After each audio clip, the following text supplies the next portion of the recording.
Muli po, ah, Assalamualaikum warahmatullahi wabarakatuh sa aming mga kapatid na Muslim at magandang hapon po sa ating mga kababayang hindi pa Muslim.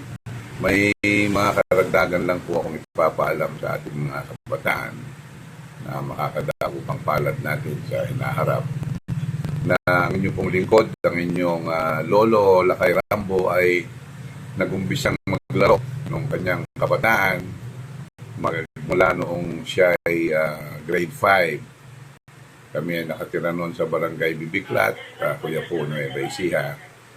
At nung ako po ay mag-high school, ako po ay nakapaglaro sa aming kupunan sa Kuya po Academy na nakipag-compete po sa Nueva Ecija, Prisaa.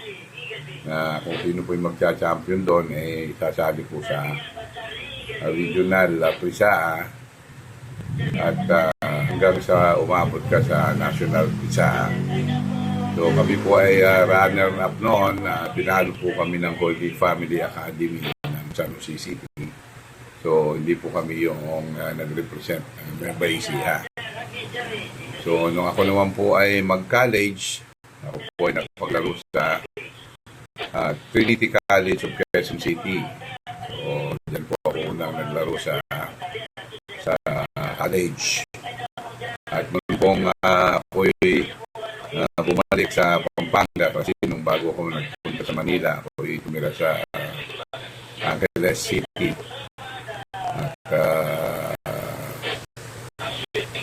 nagpunta sa Maynila.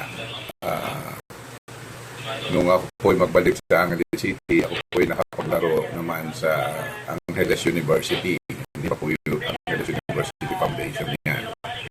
AU pa lang po yan noon. AUF. Noong isang taon po kami sa AU, lumipat naman po kami dun sa Republic Central Colleges. Yan din po sa Angeles City. So, nag-champion po kami noon sa ACA, yung Angeles City Amateur Athletic Association. Kami po nag-champion, kami po nag-represent sa Claraan naman. Dala namin yung Angeles City.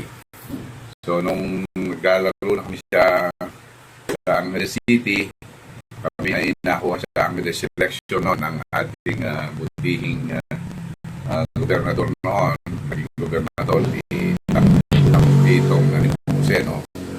Na doon naman po kami na-discover ni Coach Charlie Bajon ng Mapua. Report niya kami sa Mapua. At naglaro nga po ako sa NCA naman sa Mapua Institute of Technology sa MIT Cardinals. So yun po. Tapos naglaro po ako ng iba't ibang kumpunan din. Mga po ay hindi na naglalaro sa Mapua. Naglalaro po ako sa National Seniors noon. Sa NPC Retail ko, yung National Press Club, Telco, Republic Telephone Company. So, nakipag-compete din po kami yan. Nagpa-practice na po kami sa Boogie Jeans and backstage. Kung backstage naman po sumati sa nung po yung sinabihan ng backstage na kaya lang kami pinaglaro ko sa stadion. So hanggang sa ako ay umalis sa Mapua din at nakapaglaro naman sa Mika ITM, Imperial Textile Mills. So yan po yung mga nilaruan natin. Sinubukan din po kong i-try out ni Coach Ariola noon, tsaka ni Sanico sa Honda. Under naman noon kay Coach Big Boy Reynoso at ang trainer niya noon si Aba Barrientos, yung uncle ni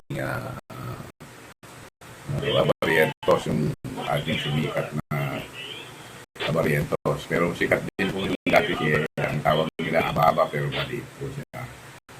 Napagaling player din sa PBA noon. So yun po yung sinasabi kong prospective basketball player tayo nakapaglaro sa PBA. yan po, aabutin sana natin lahat. Tinapos lang po tayo ng kapalaran. So, yun po, yung kwento ng inyong lolo Lakay Rambo. Kaya kayong mga kabataan, pag binibigyan ko kayo ng bola at binibigyan ko kayo ng training tips, yun po yung napagdaanan ng inyong lolo Lakay Rambo. Marami po tayong napagdaanan. Coach, sa tryout nga din pala kami kay Coach Wilson noon sa UST. At nakuha din po kami doon. Kaya lang, yung requirements doon na walang bagsak sa grades, hindi kami nakabalik na kasi mayroon po tayong isang bagsak na grades doon sa AU. So sa RCC nga po kami nakalipat. At yun po, yun po ang inyong lolo Lakay Rambo.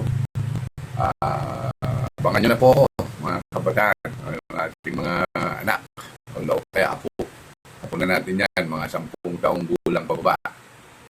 Bibigay po ang inyong lolo Lakay Rambo ng bola. At pag mayroong biyaya po tayong makakamit, papagawa tayo ng mga jersey ninyo para pag nag-bibigay kayo, kapag kayo sa POP. So yan. Muli, Assalamualaikum warahmatullahi wabarakatuh. Maraming mga kapatid ng Muslim at magandang hapon po sa ating mga kababayan. Bye-bye.